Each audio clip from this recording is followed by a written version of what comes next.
Hello sir.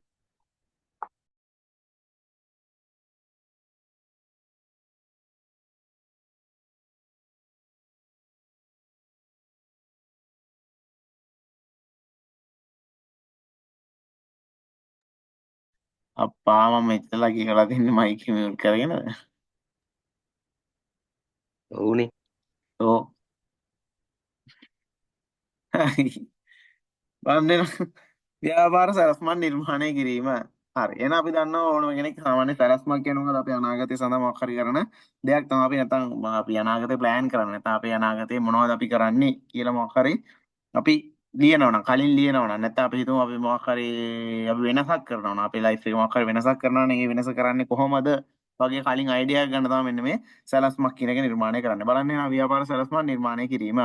ව්‍යාපාරය කරබීම හෝ වැඩි දියුණු කිරීම සඳහා ඵලදායී ව්‍යාපාරික සැලැස්මක් තිබීම වැදගත් වේ. ඒ කියන්නේ එක්ක ව්‍යාපාරයක් ආරම්භ කරද්දී සහ ව්යාපාරයක් වැඩි දියුණු කරද්දී අපිට මෙන්න මේ සැලැස්මක් කියන ව්‍යාපාර සැලැස්මක් කියන එක අවශ්‍ය වෙනවා. ඊළඟට මෙමගින් ව්‍යාපාරයක් ආරම්භ කිරීම වැඩි දියුණු කිරීම සඳහා හෝ ව්‍යාපාර සිදු කරන වෙනත් කිසියම් කාර්යයක් සඳහාත් මග නැත්නම් මාර්ගෝපදේශ සැලසීම හා ප්‍රාග්ධනය සෙවීම සඳහා වැදගත් තොරතුරු නිර්මාණය කර ගැනීමට ඉෆාල් වන කරුණු ඉදිරිපත් කරයි. මේ ප්ලෑන් එකේ මොකද කරන්නේ? මේ සැලැස්මේ මොකද කරන්නේ? එකක් ව්‍යාපාරය ආරම්භ කිරීම. අපි කියන්නේ ව්‍යාපාරයක් ආරම්භ කිරීමට පෙර හෝ මේක වැඩි දියුණු කරලාදී මේ සැලැස්ම හදන්නේ එහෙනම් ඔන්න ඔතන දෙනවා. ව්‍යාපාරයක් ආරම්භ කිරීම. නැත්නම් තව මොකද්ද? වැඩි දියුණු කිරීම සඳහා හෝ තව මොකද්ද?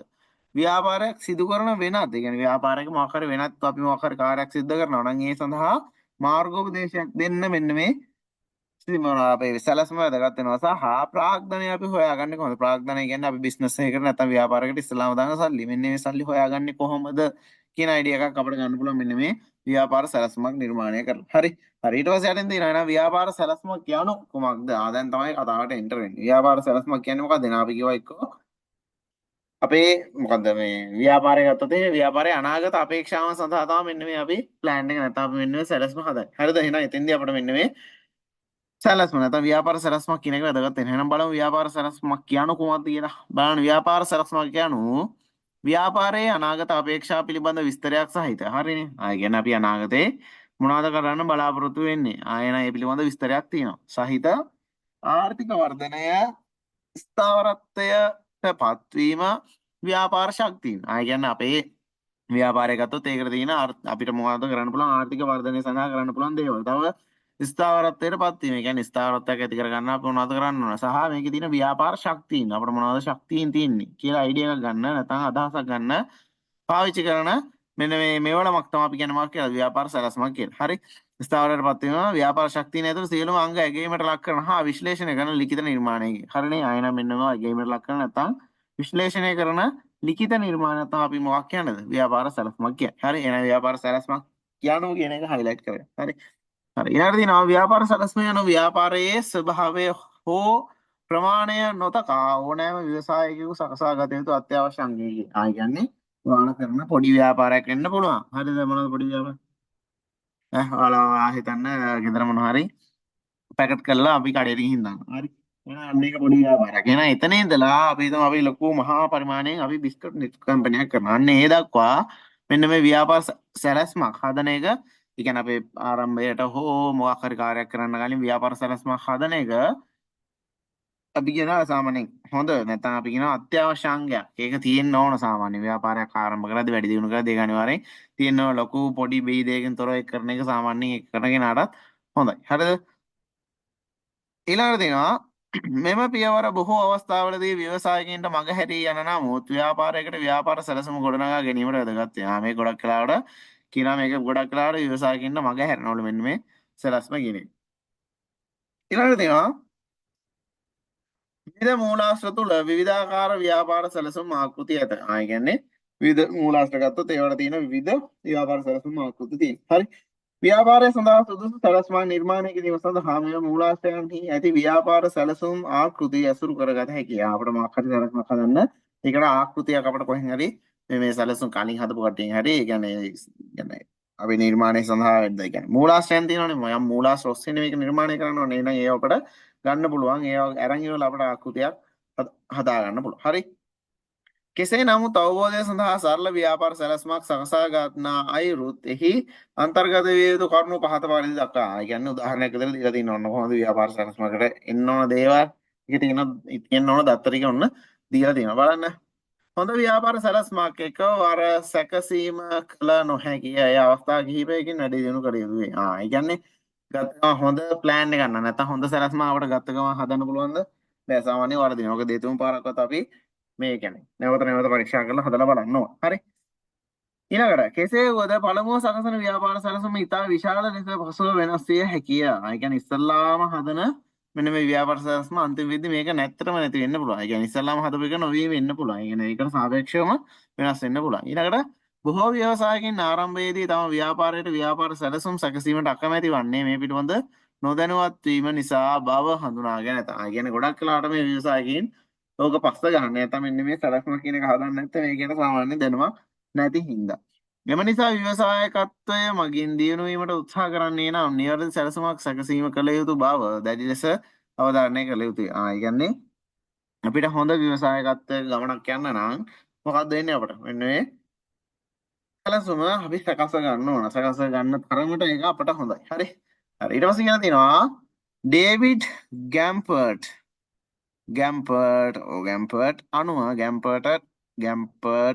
අනුව ව්‍යාපාර සැලැස්මක් යනු ව්‍යාපාරය පිළිබඳ වැදගත් වන තොරතුරු බැංකුකරුවන් හා ව්‍යාපාරය පිළිබඳ උනන්දුව දක්වන පාර්ශවීන්ට ලබා දෙන ලියවිල්ලකි.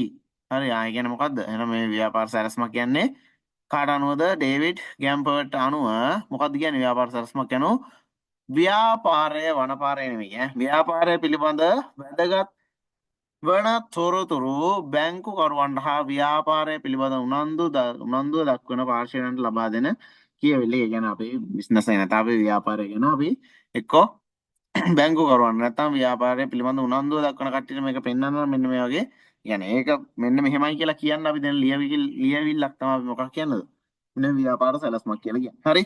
ඊළඟට කියනවා ඩේවිඩ් හා රොබර්ට් එය අර්ථ දක්වා ඇති අමෘත නෙවෙයි අර්ථ දක්වා ඇත්තේ ඕනෑම ව්‍යාපාරයක ප්‍රධාන අංගෝපාය ඇතුළත් ලියවිල්ලක් ලෙසය. ඒ කියන්නේ ඒ දෙන්න කවුද? ඩේවිඩ් සහ රොබර්ට් කියන දෙන්න මොනවද කියලා දෙන්නේ?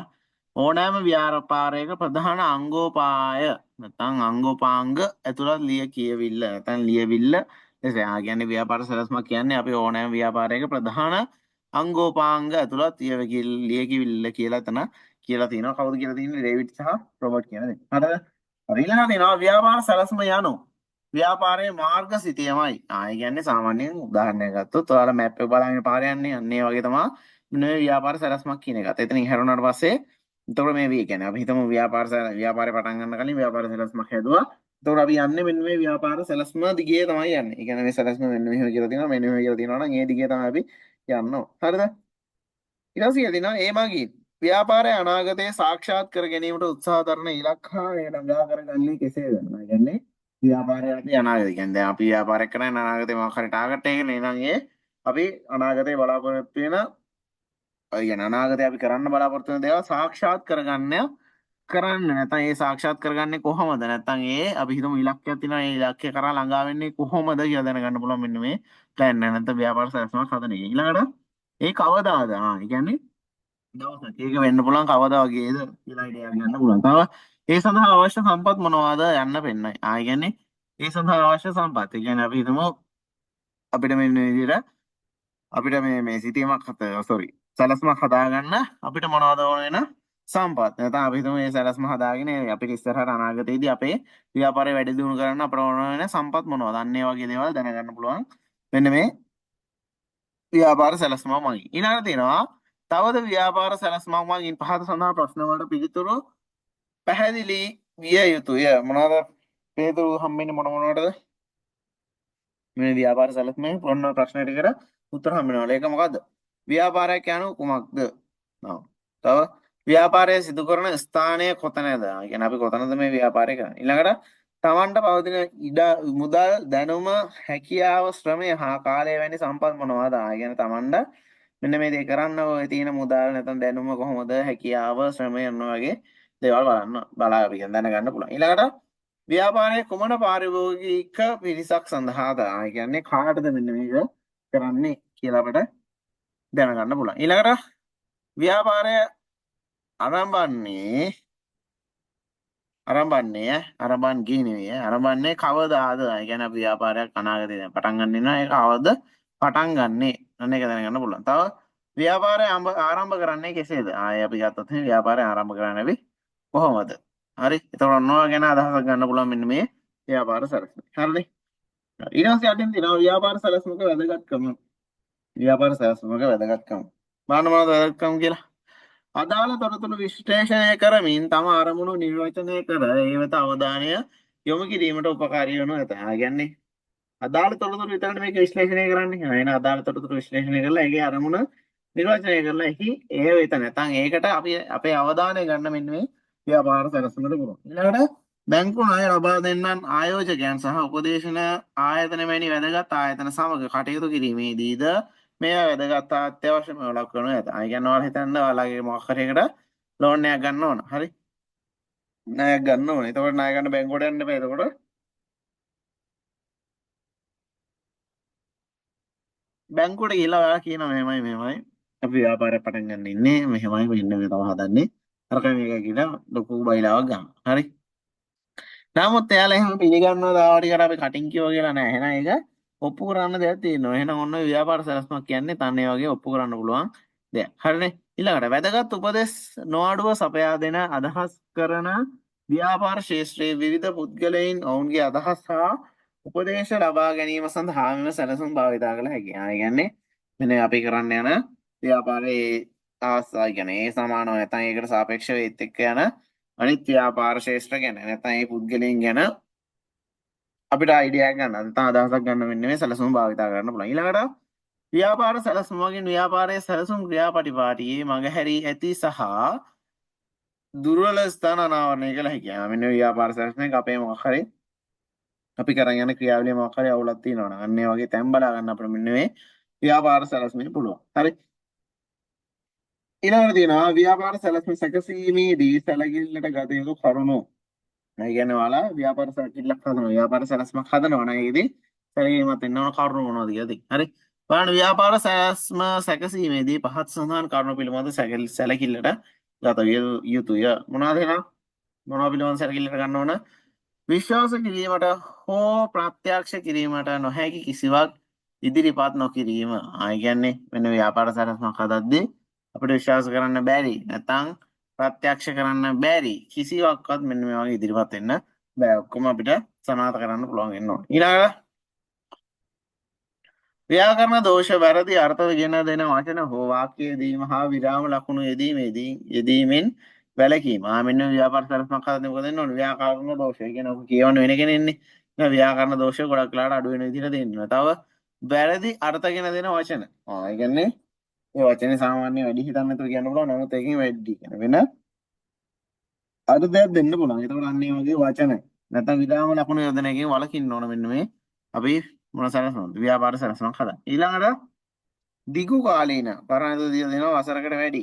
හෝ අනාගත ප්‍රක්ෂේපණ මත පමණක් රඳා නොසිටීම.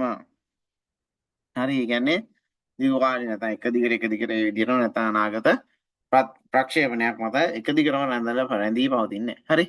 කෙටි කාලීන අරමුණු සමග කටයුතු කර ව්‍යාපාර ඉදිරියට ගමන් කරන විට සැලසුම් වෙනස් කළ හැකි අතර දිගු කාලීන අරමුණු තබා ගැනීම. ඒ කියන්නේ මේ ව්‍යාපාරය කරන් යද්දී අපි මැදින් වෙනස්කම් කරනවා නම් ඒත් එක්කම අපිට මෙන්න මේ මොනවද ව්‍යාපාර සැලසුමත් අපිට වෙනස් වීමක් කරලා අපිට ඒ පිළිබඳව අදහසක් ගන්න පුළුවන්. ඊළඟට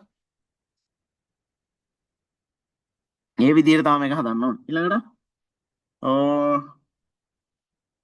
ඊළඟට තියෙනවා ව්‍යාපාරයේ අරමුණු යථාර්ථයට වඩා වෙනස් විය හැකි බැවින් බොහෝ අවස්ථාවලදී දීර්ඝ පරාසයක් තුළ සැලසුම් කිරීම සුදුසු නොවේ. ඒ කියන්නේ මෙන්න මේ ව්‍යාපාරයේ කියන්නේ සැලසුම් හදද්දී අපිට මෙන්න මේ වෙනස් වීම වලට ලක් වෙන්න පුළුවන්. නැත්නම් අපි දීර්ඝ කාල පරාසයක් තුළ මේක හදන්නේ කියලා අන්න ඒ වගේ අපි දීර්ඝ කාලයක් අරගෙන මෙන්න මේ සැලසුම කරන්න. ඊළඟට සර්ව ශුභවාදී වීමෙන් වැළකී සිටීම විශේෂයෙන්ම ප්‍රාග්ධන අවශ්‍යතා අවශ්‍ය කාල සීමා විගුණුම් සහ ලාභ වෙනුවෙන් අනාවැකි පළ කිරීමේදී මධ්‍යස්ථ වීම යථාර්ථවාදී වීම අසීරු අවස්ථාවලදී කටයුතු කරන්නේ කෙසේදැයි සිතා බැලීම.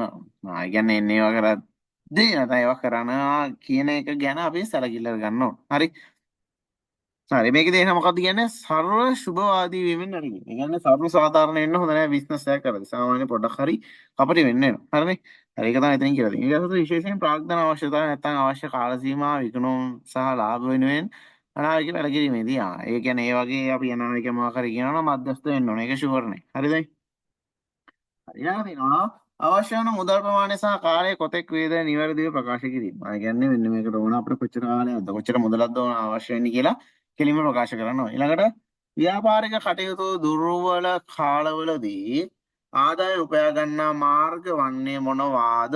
විකල්ප ක්‍රම මොනවාද යන්න සඳහන් කිරීම. ඒ කියන්නේ අපි දැන් කරන බිස්නස් එක මේ නැත්නම් ප්‍රධානව කරන බිස්නස් එක මගදී මාස් කරේලා ඒකට ව්‍යාපාරය බිස්නස් අඩු වුණොත් එහෙම ඒ සඳහා අපිට කරන්න පුළුවන් විකල්ප මොනවද? ඔන්න වගේ කියනවත් මේකේ සඳහන් වෙන්න ඕනේ. ඊළඟට සරල භාෂාවත් භාවිතා කිරීම. ඒ කියන්නේ මේකේ තියෙනවා සරල භාෂාවක් ඕනේ. ඒකට කියලා තේරුම් ගන්න පුළුවන් වෙන්න ඕනේ. කියවීමට සහ අවබෝධ කර ගැනීම පහසු වන ආකාරයට සකස් කිරීම රූප සටහන් වග හෝ වෙනස් සුදුසු සටහන් මගින් පැහැදිලි කිරීමට උත්සාහ දැරීම. ගොඩක් වෙලාවට ඔය පින්තූර මේ වගේ තියෙන බිස්නස් එක මොනවද තියෙන්නේ?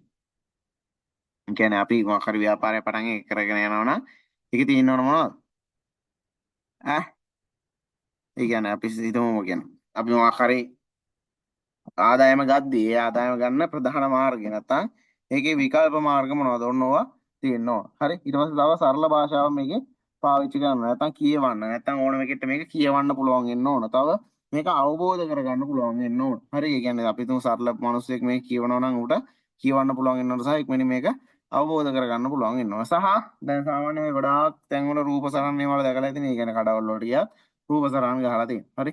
කොහේ හරි කොතනක ගියා රූප සරණ වලින් තමයි පෙන්නලා තියෙන්නේ. අයියේ ඒව අඳුර ගන්න ලේසි හින්දා. එහෙනම් මෙතෙන්ත් අපිට ওই රූප සරණය පාවිච්චි කරන්න පුළුවන්. තව වගු ඔන්න වගේ වෙනත් අපිට සුදුසු තරහන් මගින් මේක පැහැදිලි කරලා දෙන්න ඕන. ඊළඟට ඔබගේ ව්‍යාපාරයේ අද්විතීය බව සහජ හැකියාව සමාජමය පදනම මත ඒකාධිකාරය මත හෝ පේටන්ට් බලපත්‍රයක් සහිතව නව නිපැයුමක් මත හෝ යන විශේෂිත තත්ත්ව මත පදනම් නොතැබීම. ආය කියන්නේ මෙන්න මේ කියන එකෙන්වත් එකක් එන්න ඕන. මේ කියන සෙට් එකෙන්වත් එකක් එන්න ඕන. අද්විතීය බව නැත්නම් සමාජ හැකියාව සමාජමය පදනම මත නැත්නම් ඒකාධිකාරය මත හෝ පේටන්ට් බලපත්‍රයක් සහිතව නව නිපැයුමක් මත හෝ යන විශේෂිත තත්ත්ව මත පදනම් නොතැබීම. ඒ කියන්නේ මෙන්න මේ මත පදනම් වෙන්න බෑ. හරි. ව්‍යාපාරයක් වුණාම මේවා මත පදනම් වෙන්න බෑ කියලා තමයි එතනින් කියලා තියෙන්නේ. ඊට පස්සේ තව ව්‍යාපාර සැලැස්මක් වුණා. හරි. ඊළඟ තවද සාර්ථකත්වයට පැමිණෙන්නේ විශිෂ්ට නිපැයුම් වලින් නොව යහපත් ආර්ථික තත්ත්ව මත ව්‍යාපාර ආරම්භ කර පවත්වාගෙන යන ව්‍යවසායකයන් සඳහා බව අවබෝධ කර ගැනීම වැදගත්. කියනනේ. මෙන්න මේ සාමාන්‍ය අපි හොඳ සාර්ථකත්වයකට එන්නේ මොන වගේද? විශිෂ්ට නිපැයුම් වලින්. නැත්තම් හොඳ නිපැයුමක් නැත්තම් ගුණාත්මක නැත්තම් අපි කියනවා ආර්ථික තත්ත්වය නැත්තම් අපි කියමු යහපත්. හරි යහපත් නිපැයුමක් අපි නිෂ්පාදනය කරොත් තමයි එකෙන් අපිට ගන්න පුළුවන් හොඳ ව්‍යවසාය නැත්තම් හොඳ මොකක්ද අපි කියන්නේ ඒකට? විශිෂ්ට නිපැයුමක් කියලා කියන්නේ. අන්නේ ඒ වගේ නමක් ගන්න පුළුවන් හොඳ යහපත් ආර්ථික නිෂ්පාදනයකට. හරි. ඊළඟට ඊළඟ කියලා දෙනවා ව්‍යාපාර සැලැස්මක් නිර්මාණය කිරීමේදී වැදගත් වන කරුණු. ඒ කියන්නේ අපි ව්‍යාපාර සැලැස්මක් හදද්දී වැදගත් වන කරුණු මොනවද තියෙන්නේ? ව්‍යාපාර සැලසුම් නිවැරදි ආකාරයට සකස් කළ හැකි වන වැදගත් මාතෘකා කිහිපයක් පහත දැක්කේ. ඒ කියන්නේ වෙන ව්‍යාපාර සැලසුමක් අපි නිවැරදිව හදාගද්දී සැලකිලිමත් වෙන්න ඕන. නැත්නම් අපිට එතෙන්දී වැදගත් වන මාතෘකා කිහිපයක් පල්ලෙහාට තියෙනවා. හරි. පළවෙනි එක මොකද්ද? පළවෙනි එකට කලින් කියන දර්ශනය පිළිබඳ ප්‍රකාශය. පළවෙනි එක දර්ශනය පිළිබඳ ප්‍රකාශය. ඒ කියන්නේ ව්‍යාපාරික අරමුණු සහ ඉලක්ක කුමක් වන්නේ දැයි යන්න සංක්ෂිප්තව ඉදිරිපත් කරන වාක්‍ය වන ඇත. ඒ කියන්නේ අපි කරන ව්‍යාපාරයේ අරමුණ මොකක්ද? ඉලක්කය මොකක්ද? හරි. මේවා සංක්ෂිප්තව තමයි ඒක පැහැදිලිව මෙතෙන්දී දක්වන්න ඕනේ. ඊළඟට වැදගත් පාර්ශ්ව. ඒ කියන්නේ ව්‍යාපාරික සාර්ථකත්වය සඳහා ඉතා වැදගත් සහ ඉවහල් වන දේ ව්‍යවසායකයාගේ කැපවීම වේ. හරි. ඒ කියන්නේ අපි මොකක් හරි ව්‍යාපාරයක් කරනවා. ඒක ව්යාපාරයේ කැපවීම මත තමයි ඒක තීරණය වෙන්නේ. තව අත්දැකීම් නව ව්‍යාපාරයට අදාළ වන අන්දම ගැන අවධානය යොමු කිරීම. තම අත්දැකීම්, ඒ කියන්නේ තමන් ගන්න අත්දැකීම් සහ ඒ කියන්නේ අත්දැකීම් ගන්න ඕනේ කාලයක් අන්නේ අත්දැකීම් නව නිෂ්පාදන නැත්නම් නව ව්‍යාපාරයට අදාළ වෙන විදිහට අපිට ගලප ගන්න පුළුවන්. ඊළඟට ව්‍යාපාරය ආරම්භ කිරීමේදී කටයුතු කරන විවිධ පුද්ගලයන් වන ආයෝජකයන්, ණය ලබා දෙන ආයතන සහ ලැබිකරුවන් පිළිබඳ ඇතුළුව වෙනත් අයගේ සහ ව්‍යාපාරයාගේ ව්‍යවසායකයාගේ සුදුසුකම් පිළිබඳ සාරාංශයක් සකස් කිරීම. ආ කියන්නේ මේකේ ඉන්න කවුද පුද්ගලයන්? හරි. නැත්නම් මේකේ ආයෝජනය කරන දෙන්නේ කවුද? ඊට පස්සේ ණය ලබා දුන්නේ කවුද? එතකොට මේක අලෙවි කරන්නේ කාටද? ඔන්න ඒ විශේෂතා ව්‍යවසායකයාගේ සුදුසුකම්. ඒ කියන්නේ මේක හදන එකාගේ සුදුසුකම් මොනවද කියනවා සාමාන්‍ය කෙටියෙන් පැහැදිලි කරලා තියෙන්න ඕන මෙන්න මෙතෙන්. හරි. ඊළඟ තියෙනවා ණය ලබා දෙන්න නිර්වසේ ආයෝජකයන් සහ ව්‍යාපාරික සැලැස්මේ කළමනාකරණ අංශයේ කටයුතු කරන කණ්ඩායම හෝ එක් වී කටයුතු කිරීමට බලාපොරොත්තු කණ්ඩායම හා ඒ මගින් කණ්ඩායමේ ජයග්‍රහණයන් ලබා ගන්නා අයුරු පෙන්වුම් කළ යුතුයි. ඒ කියන්නේ කළමනාකරණ නැත්නම් ණය ලබා දෙන්න නැත්නම් ආයෝජකයන් එක්ක එකතු වෙලා ව්‍යාපාරික සැලැස්ම නැත්නම් මේක කරලා ඉවරලා කොහොමද අපි මේකෙන් නැත්තම් ජයග්‍රහණයක් ගන්න කොහොමද මෙන්න මේ ව්‍යාපාරයෙන් අපි ජයග්‍රහණයක් ගන්න කොහොමද කියන මේකේ දැක්වෙන්න ඕනේ. ඊළඟට කළමනාකාරීත්වය පිළිබඳ එක් එක් සමාජිකයා සතු දක්ෂතා ව්‍යාපාර කටයුතු සම්බන්ධව පවතින අත්දැකීම් සහ කණ්ඩායමේ පුද්ගලයන් සතුව ඇති කුසලතා විස්තර කියන වැදගත්. ඕකේ ඔන්න ඔය කියන විස්තර දෙන්නත් ඕනේ. ඊළඟට එක් එක් පුද්ගලයාගේ වගකීම් හා විශේෂඥතාවය ඇතුළත් කරමින් ව්‍යාපාර කළමනාකරණය කිරීම විස්තර කිරීම වැදගත්. ඒ කියන්නේ මේ කළමනාකරණය නැත්නම් මෙන්න මේ අපි කියනවා මේ ව්‍යාපාරයේ කළමනාකරණය. හරි විස්තර කිරීමක් තියෙන්න ඕන මේකේ අපේ සැලැස්මේ. ඊළඟට බොහෝ බැංකු ණය දෙන ආයතන සහ ව්‍යාපාර ප්‍රාග්ධනය සපයන්න ඕනම් ආයෝජිත ආයෝජන තීරණ සඳහා ව්‍යාපාරයක මූලධර්මවල ශක්තිය සලකා බැලීම. හරි. ඒක සාමාන්‍යයෙන් කියවලා තේරුම් ගන්න පුළුවන්. ඊළඟට ව්‍යාපාරයෙන් පැහැදිලි ප්‍රතිලාභයක් ලැබෙන බවට අවබෝධ කර ගැනීමට ඉවහල් වන ලෙස මෙම තොරතුරු විස්තර කිරීම වැදගත් වෙනවා. ඒ කියන්නේ අපිට මෙන්න ව්‍යාපාරය කළා අපිට ආදායමක් නැත්නම් ප්‍රතිලාභයක් ගන්න පුළුවන් කියලා මෙන්න මේකේ තීරණ විදිහට දැක්වෙන්න ඕන. හරිනේ? හරි ඊළඟට තියෙනවා ව්‍යාපාරික පැතිකඩ. ව්‍යාපාරික පැතිකඩ. කියන්නේ ව්‍යාපාර සැලැස්මක් හදද්දී වැදගත් වෙන කරුණු ඊළඟට තියෙනවා ව්‍යාපාරික පැතිකඩ. ව්‍යාපාරික පැතිකඩ කියන්නේ ව්‍යාපාර කිරීමට අදහස් කරනු ලබන විශේෂිත ශ්‍රේෂ්ඨ හා වෙළඳපොළ වෙත අවධානය යොමු කරමින් අදහස් කරනු ලබන ව්‍යාපාරය සහ ඒ පිළිබඳව ඒ පිළිබඳ කටයුතු කිරීමට සැලසුම් කරන ආකාරය විස්තර කිරීම වැදගත් වෙනවා. හරි. ඉතින් අපි මොන විදියට නැත්නම් මොන ශ්‍රේෂ්ඨ නැත්නම් මොන වෙළඳපොළට දැන් මෙන්න මේ අපේ නිෂ්පාදන සපයන්නේ. නැත්නම් මෙන්න ව්‍යාපාරයේ සේවාවක් සපයන්නේ කියලා අන්න ඒ ගැන විස්තර කිරීමක් තියෙනවා. හරි. ඊළඟට ආර්ථික ඇගයුම් ව්‍යාපාර කිරීමට අදහස් කරන ආර්ථික පරිසරය පිළිබඳ පූර්ණ ඇගයුමක් කිරීම වැදගත්. ඒ කියන්නේ මොන වගේ පරිසරයකද මේක කරන්නේ. මේදී ව්‍යාපාර කටයුතු කරන පරිසරයේ සමාජ ආර්ථික දේශපාලන හා සංස්කෘතික පරිසරය පිළිබඳ අවධානය යොමු කරමින් විස්තර කිරීම වැදගත්. ඒ කියන්නේ මෙන්න මේක කරද්දී ආර්ථික ඇගයුම කරද්දී මොකද කරන්නේ? පරිසරයේ සමාජ ආර්ථික දේශපාලන සහ සංස්කෘතික පරිසරය පිළිබඳ අවධානය යොමු කරලා ඒක විස්තර කරන්න ඕන. හරි. ඊළඟට තියෙනවා මුදල් ගලණය ඇගීම. ඒ කියන්නේ ප්‍රාග්ධන අවශ්‍යතා ඇතුළත් වන පරිදි එක් වසරක් සඳහා වන මුදල් ගලණය අඩංගු කළ යුතුය. ඒ කියන්නේ ප්‍රාග්ධනය අවශ්‍ය නැහැ. අපි දාපු ඉස්සලාම මුදලත් එක්ක ඒකත් ඇතුළත් වන පරිදි එක් වර්ෂයක් සඳහා මුදල් ගලණය අඩංගු කරන්න ඕන. ඊළඟට තක්සේරු කරන අන්දම සිදුවිය හැකි වැරදි හා ගැටලු පිළිබඳ කටයුතු කිරීමට අදහස් කරන ආකාරය ඇතුළත් කිරීම අවශ්‍ය වේ. කියන්නේ මේකෙදි මොකද වෙන්නේ? අපි මේක තක්සේරු කරන්නේ කොහොමද? නැත්නම් මේකෙදි වෙන්න පුළුවන් වැරදි ගැටලු මොනවද? ඒවා අවබෝධ කරගන්න කොහොමද කියලා මෙතෙන්දී එකක් තියෙනවා. දැන් දක්වන්න ඕන. හරි. ඊළඟට අලෙවි කරන සැලසුම් හා පිළිබඳ සැලසුම් ඇතුළත් කිරීම අත්‍යවශ්‍ය වේ. ඒ කියන්නේ අපි විකුණන නැත්නම් අලෙවි කරන සැලසුම හා සම්බන්ධ සැලසුම් ඇතුළත් කියන එක. කියන්නේ ඒ හා ගැලවෙන ඒවා. හරි. ඒ සම්බන්ධ සැලසුම් ඇතුළත් කිරීම වැදගත් වෙනවා. ඊළඟට කුඩා ව්‍යාපාර පරිපාලනය සඳහා උපකරණ ලබාගත හැකි විවිධ රජයේ සහ වෙනත් ආයතන වලින් උපකරණ ලබා ගන්න අයුරු සඳහන් කිරීම වැදගත් වෙනවා. ඒ කියන්නේ මෙන්න මේ විදිහට අපි ව්‍යාපාර පරිපාලනය කරන් යද්දී අපිට ගන්න පුළුවන් උපකරණ. හරි. අපිට විවිධ රජයේ නැත්නම් වෙනත් ආයතන විසින් උපකරණ ලබා දෙනවා. අන්න ඒවා ගැන මේකේ සඳහන් වෙනවා. හරි. ඒ ගැන අපි දැනුවත් වෙන්න ඕන. ඊළඟට තියෙනවා සාර්ථක ව්‍යාපාර සැලැස්මක් සඳහා පියවර. ඒ කියන්නේ සාර්ථක ව්‍යාපාර සැලැස්මක් හදනවා නම් ඒකෙදි කරන්න ඕන පියවර ටික. මොනවද පළවෙනි එක? ඊට කලින් කියලා ඉන්නකෝ.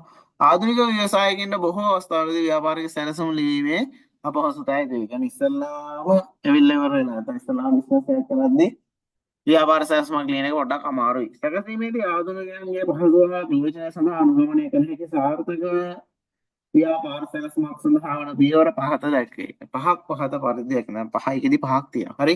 මේවා පියවර අනුගමනය කිරීමෙන් ප්‍රශස්ත ව්‍යාපාරික සැලසුමක් සකසා ගත හැකි වේ.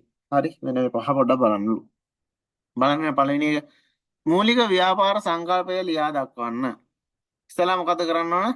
අපේ ව්‍යාපාර කරන්නේ මූලික සංකල්පය. ඒක කොහේ ඒක ලියන්න ඕනේ ඉස්සෙල්ලාම. ඊට පස්සේ ව්‍යාපාර සංකල්පයන්ගේ ශක්්‍යතාවය හා සාධනය පිළිබඳ සියලු දත්ත සහ විශේෂ කරුණු එක්රැස් කරන්න. ඒ කියන්නේ මේ ව්‍යාපාර සංකල්පය මොනවත් වගේද? ඒ කියන්නේ මොන තරම් මේක සාර්ථකයිද කියන්න සහ ඒකේ මොනවද තියෙන විශේෂත්ව කරුණු අන්න ඒවා එක්රැස් කරන්න. ඊළඟට සම්පාදනය කරගන්න ලද දත්ත මත පදනම්ව ව්‍යාපාර සංකල්පය දිනු කිරීම. ඒ කියන්නේ අපි සම්පාදනය කරලා තියෙන දත්ත නැත්නම් අපේ අතේ තියෙනවනේ දත්ත මේ දත්ත මත කොහොමද ව්‍යාපාර සංකල්පය දිනු කරන්නේ කියලා අපි බලන්න ඕනේ. නැත්නම් ඊළඟට කරන්නේ නැහැ. හරි.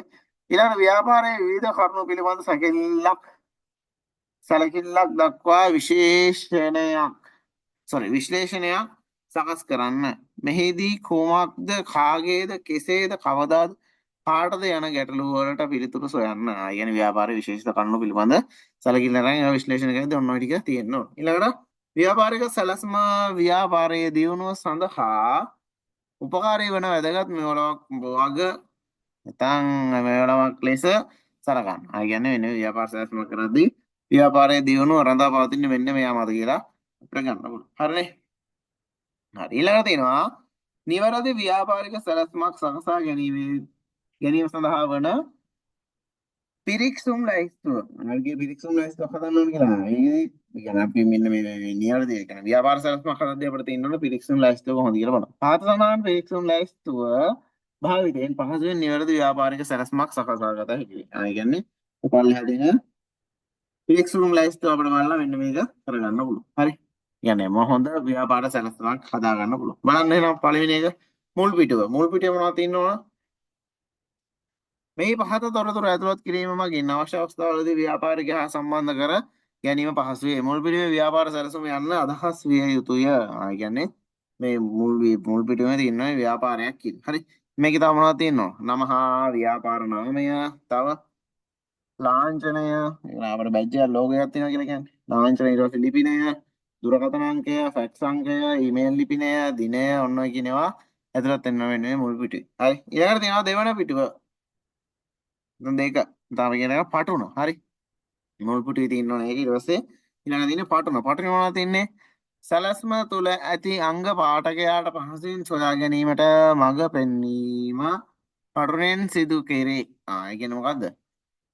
ඈ සැලැස්මක් තුළ ඇති අංග පාඨකයාට පහසුවෙන් සොයා ගැනීමට තමයි මෙන්න මේ පටුන පාවිච්චි කරන්නේ. ව්‍යාපාර සැලැස්මේ සියලු පිටු අංකණය කර එය පටුනෙහි සඳහන් විය යුතුයි. ඒ කියන්නේ මෙන්න මේ තියෙන පිටු ඔක්කොම අංකණය කරලා ඉවරලා ඒක පටුනට එන්න ඕන. හරි.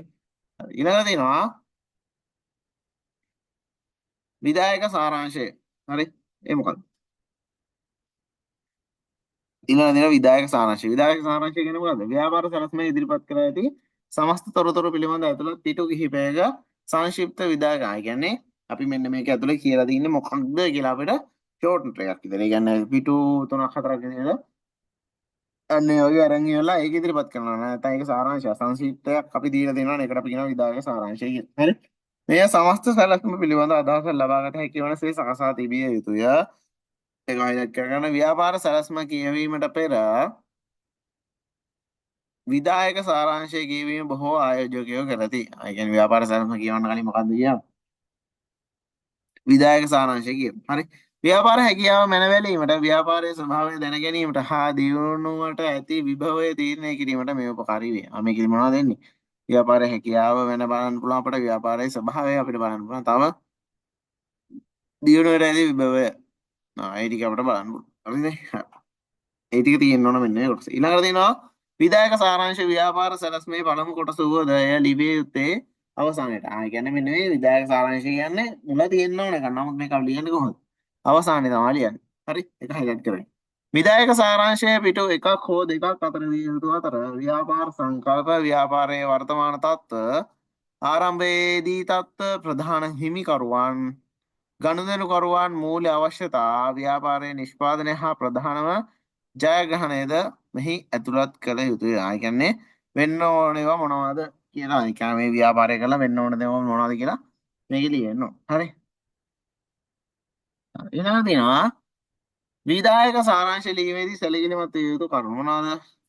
සැලසුමේ සෙසු කොටස් වල ඇති වැදගත් කරුණු පමණක් ඇතුළත් කර විධායක සාරාංශය ලිවීමට සැලකිලිමත් වන්න. ඒ කියන්නේ අර කියන විශේෂ කරුණු විතරයි. ඊළඟට කෙටි සහ සරල වචන වාක්‍ය හා භාෂාව භාවිතයට ගැනීම මගින් කියවන්නාගේ ආකර්ෂණය පවත්වා ගැනීම. කියන්නේ මෙන්න මේ අපි මේක ඉදිරිපත් කරන මේක ලියද්දි මොනව වෙන්න ඕනද? කෙටි සහ සරල වචන තියෙන්න ඕන. හරි. එතකොට භාෂාව හොඳට පාවිච්චි කරලා තියෙන්න නැත්නම් භාෂාව හොඳට පාවිච්චි කරලා කියවන්නාගේ ආකර්ෂණයක් පවත්වා ගන්න විදිහට මේක නිර්මාණය කරන්න. හරි ඊළඟට ව්‍යාපාරයක සැලැස්මක අනෙකුත් කොටස් සකසා අවසන් වූ පසු අවසාන කාර්යය ලෙස විධායක සාරාංශය ලියීම. ඒ කියන්නේ ව්‍යාපාර සැලැස්ම අනිත් ඔක්කොම හදලා අවසානයේ තමයි මේ විධායක සාරාංශය ලියන්නේ. හරි. හරි. එතකොට ඒ තියෙන්නේ තුන්වෙනි එක. ඊළඟට තියෙනවා හතර. ව්‍යාපාර විස්තරය නැත්නම් කියන භාණ්ඩ හා සේවා පිළිබඳ විස්තරය. ඒකේ මොකද කියලා තියෙන්නේ? ඒකේ මොනවද තියෙනවද? ව්‍යාපාරය විස්තර නැත්නම් ව්‍යාපාරය මොකක්ද? ඒක තමයි කතා වෙන්නේ. එහෙනම් මොනවද තියෙන්නේ? හැඳින්වීමක් තියෙනවා. හැඳින්වීම මොනවද තියෙන්නේ? ව්‍යාපාරයේ ස්වභාවය, ඊට පස්සේ හිමිකාරීත්වය, පරමාර්ථ අරමුණු. ඒ කියන්නේ ඔන්නවා තියෙනවා. ඊළඟට තියෙනවා ව්‍යාපාරයේ දැක්ම සහ නැත්නම් දැක්ම හේවත් දර්ශනය. ඒ කියන්නේ ව්‍යාපාරය පිළිබඳ දැක්මක් තියෙනවා. ඊළඟට මෙහෙවර. ඔයාලා දැකලා ඉතින් මෙහෙවර දැක්ම ඔයාලා දිනවනේ ඉස්කෝලේ. ඒ වගේ මෙහෙවරක් තියෙනවා. ඊළඟට ඉලක්ක හා අරමුණු මාකරේ අනුමානක් තියෙනවා. ඊළඟට ඉදිරිපත් කරන භාණ්ඩයේ හෝ සේවාවේ විස්තරය. අපි ඉදිරිපත් කරන භාණ්ඩයේ හෝ සේවාවේ විස්තරය. ඊළඟට සැපයුම් කරුවන් ඊට පස්සේ වෙළඳපොළ අවශ්‍යතාව, ව්‍යාපාරයේ වර්තමාන තත්ත්වය, ව්‍යාපාරයේ අනාගත ශක්‍යතා, ඊළඟට ව්‍යාපාරය අත්පත් කරගෙන ඇති විවිධ වෙළඳපොළ කොටස්, ගුණාත්මක භාවය හෝ වෙනත් විශේෂීය තත්ත්ව ඔන්න ඔය කියන වගේ තමයි මෙන්න මේ තියෙන්න ඕන. මොකද ව්‍යාපාර විස්තර කියන යටතේ ඔන්න ඔය ටික තමයි තියෙන්න ඕන. හරි. ඔය ටික බලන්න. හරි. ඉතින් හයිලයිට් කරලා බලද්දිත් කවන්න. ඊළඟට පහ තියෙනවා. පහේ මොකක්ද තියෙන්නේ? වෙළඳපොළ නැත්නම් කර්මාන්ත විශ්ලේෂණය. මේකද මොකද කරන්නේ? ගණදෙනුකරුවන්ගේ අවශ්‍යතාව පිළිබඳව කෙටි විස්තරයක් ඇතුළත්. මේකද මොකද කියන්නේ? අපි ගණදෙනුකරුවන් කරන නැත්නම් ගණදෙනු කරන පුද්ගලයන් ගැන පොඩි විස්තරයක් හරි තියෙනවා. පොඩි විස්තරයක් තියෙනවා මේකේ. ප්‍රමාණවත් සහ වර්ධනය වන ප්‍රමාණවත් ගණදෙනුකරුවන් ව්‍යාපාරයේ සතුව සිටින අතර තරඟකාරීත්වයේ මැදයේවද අලවිය සාර්ථක කරගත හැකි බව ආයෝජකයෙකුට හෝ වෙනත් පාර්ශවයකට අවබෝධ කර ගැනීම සඳහා ප්‍රමාණවත් තොරතුරු සැපයීම වැදගත්. මේක තේරුම් ගන්න ඊට පස්සේ මෙහිදී මොනවද තියෙනවා? වෙළඳපොළ තත්ත්ව, ඊට පස්සේ වෙළඳපොළ සමීක්ෂණ තොරතුරු හා ප්‍රතිඵල, ඊට පාරිභෝගිකයා වෙත පාරිභෝගිකයා වෙනත් පාරිභෝගිකයා සහ වෙනත් පාර්ශව ඊළඟට වෙළඳපොළ ඉලක්ක ඊට පස්සේ අලෙවි කරන උපක්‍රම මෙහි ඇතුළත් වේ. ඔන්න කියන එක ඔකේ තියෙන්න ඕන. හරි. ඊළඟට නිෂ්පාදන සැලැස්ම කොහොමද හදන්නේ? ව්‍යාපාරයේ නිෂ්පාදනයේ පවතින තත්ත්වය හා එහි වර්ධනය සම්පූර්ණ කිරීමට ව්‍යාපාරය සතු සැලසුම් විස්තර මෙහි අඩංගු විය යුතුය. ඒ කියන්නේ ව්‍යාපාරයක් අපි නිෂ්පාදනය හරියට කරන් යන්න නම් ඒක වර්ධනය කර ගන්න නම් ඒකේ තියෙන්න ඕන ව්‍යාපාර සතේ නැත්නම් ව්‍යාපාරය සතු සැලසුම් විස්තර ඔන්න ඔය තියෙන්න ඕන. බලන්න පළවෙනි එක අමුද්‍රව්‍ය ලබා ගන්න අයුරු. ඊළඟ නිෂ්පාදනයේ සිදු කරන ආකාරය, ඊළඟ නිෂ්පාදන වල ගුණාත්මක භාවය සඳහා පාලන උපක්‍රම, ඊට පස්සේ නිෂ්පාදනය සඳහා අවශ්‍ය වන යාන්ත්‍ර සූත්‍ර හා වෙනත් සේවා, ඊට පස්සේ උපයෝගී කරගන්නා තාක්ෂණය, සේවාව ලබා දෙන ආකාරය, ධාරිතාව, ඊට පස්සේ ලබාගත යුතු අනුමැති බලපත්‍ර හා සපුරාලිය යුතු රෙගුලාසි, ඊට පස්සේ සේවක අවශ්‍යතා හා හැකියා ඊළඟට ලබාගත යුතු ප්‍රමිති. ඔන්න ඔය කියනවා තියෙන්න ඕන වෙන්නේ නිෂ්පාදන සැලැස්ම ඇතුළේ. හරි. ඊළඟට දෙනවා අලෙවි කරන සැලැස්ම. ඒකද මොනවද තියෙන්නේ? අලෙවි කරන. ඒ කියන්නේ මේක විකුණ ගන්න ඕනේ. මොනවද තියෙන්නේ? නිෂ්පාදනයේ අලෙවි මිශ්‍රණයේ තොරතුරු. ඒ කියන්නේ අලෙවිදී පාවිච්චි කරන පැකට් එකේ තොරතුරු තියෙන්න ඕන. සෝරි. ඔව් අපි නිෂ්පාදන අලෙවි කිරීමේදී නැත්නම් ඒ අපි පාවිච්චි කරන මිශ්‍රණයේ තොරතුරු තියෙන්න ඕන. ඊළඟට මිල කිරීමේ උපකරණ. කියන්නේ අපි මිල කොහොමද තීරණය කරන්නේ? නැත්නම් ඒ තීරණය කරන්න ඕන දේවල්. හරි උපක්‍රම. හරි උපක්‍රම තියෙනවා. ඊට පස්සේ බෙදා හැරීමේ ක්‍රමවේදය. මේ අපි හදපු නිෂ්පාදනය බෙදා හරින්නේ කොහොමද? ඊළඟට අලෙවි ප්‍රවාදන උපක්‍රම. ඒ කියන්නේ මේ අලෙවි ප්‍රවාදන උපක්‍රම කියන ඔය ටීවී වල ඇඩ් එහෙම දකින්නේ ඒවා අලෙවි ප්‍රවාදන ඒවා තමයි. හරි. එතකොට මේ මොනවද අපි පාවිච්චි කරන අලෙවි ප්‍රවාදන උපක්‍රම අන්න ඒවා ගැන. ඊට පස්සේ පාරිභෝගිකයන් අඳවා ගැනීමේ ක්‍රමවේද හා උපක්‍රම. පාරිභෝගිකයන් අල්ලගෙන ඉන්නේ කොහොමද අපි? මොන ඔය කියන ටික තියෙන්න ඕනේ මේ අලෙවි කරන සැලැස්ම කියන කොටසේ. හරි. ඊළඟට තියෙනවා මානව සම්පත් සැලැස්ම. ඒ කියන්නේ ව්‍යාපාරය කළමනාකරන කණ්ඩායම හා ව්‍යාපාරය ආරම්භ පවත්වාගෙන යාමට අවශ්‍ය අනෙක් ශ්‍රමදායකත්වය පිළිබඳ විස්තර කිරීම මෙහිදී අරමුණ. ඒ කියන්නේ මෙන්න මේ මැනේජ්මන්ට් එක අනිත් වැඩ කරන කට්ටිය අතර විස්තරයක් මෙන්න මේකේ තියෙනවා. එනම් කළමනාකරන අංශය ඊට පස්සේ සංඛ්‍යාව හා මට්ටම්. මේකේ තියෙන කළමනාකරන අංශය කොහොමද? මේකේ තියෙන සංඛ්‍යාව. හරි සහ මට්ටම මොනවා වගේ තැනක තියෙන්නේ. හරි. ඔන්න ඔය. ඊට පස්සේ අවශ්‍ය සුදුසුකම් නැත්නම් කුසලතාව සහ හැකියාව. ඔන්න ඔය ටික තියෙනවා. හරි ඊට පස්සේ තව ඒ කළමනාකරන මට්ටම් වල බලතල හා වගකීම්. ඔන්න ඔය කියන ප්‍රධාන අංග තුන තියෙනවා. හරිනේ? ප්‍රධාන අරමුණු තුන. හරි? ප්‍රධාන අරමුණු තුන තමයි. හරි. ඊළඟ දෙනවා වර්ධන නැත්නම් සංවර්ධන සැලැස්ම. වර්ධන නැත්නම් අපි කියන සංවර්ධන සැලැස්ම. මේකේ මොනවද තියෙනවද? භාණ්ඩය ඊට පස්සේ සේවාවේ වර්ධනය ඊට පස්සේ සංවර්ධනය සැලසුම් සහිතව ඉදිරිපත් කළ යුතුය. ඒ කියන්නේ මෙතනදී ඒ කියන්නේ මෙතන මේ කොටසේදී ඔය කියන්නේ වර්ධනය නැත්නම් සංවර්ධනය කියන කොටසේදී භාණ්ඩ නැත්නම් සේවා වර්ධනය සංවර්ධනය සැලසුම් කිරීමට ඉදිරිපත් කළ යුතුය. ඒ කියන්නේ මේක අපි වර්ධනය නැත්නම් සංවර්ධනය කරගන්නේ කොහොමද? අන්න ඒ සඳහා ඉදිරිපත් කරන. ඒ සඳහා වැය වන වියදම් උපදේශක ශාස්ත්‍ර නීති හා වෙනත් වෘත්තීය ගාස්තුද ඇතුළත් කළ යුතුය. මේකේ තියෙන්න ඕන. අර මේවා ටිකක් තියෙනවනේ. කොච්චර වියදමක් යනවද? ඊට පස්සේ උපදේශන ගාස්තු ඊට පස්සේ නීති හා වෙනස් කිරීම අන්න ඒවා වෙනස් කරපුවාට අන්නවට තියෙනවා. හරි.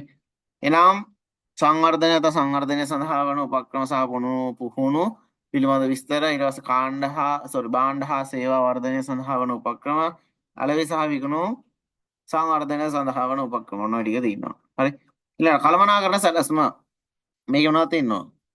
සංවිධාන ව්‍යුහය ඔයාලා දැකලා ඉස්කෝලේත් ඔක තියෙනවා. සංවිධාන ව්‍යුහය ඊට පස්සේ කළමනාකරන මට්ටම්, ඊට පස්සේ බලතරහ වගකීම් පැවරෙන ආකාරය, ඊට පස්සේ සංනිවේදන ක්‍රම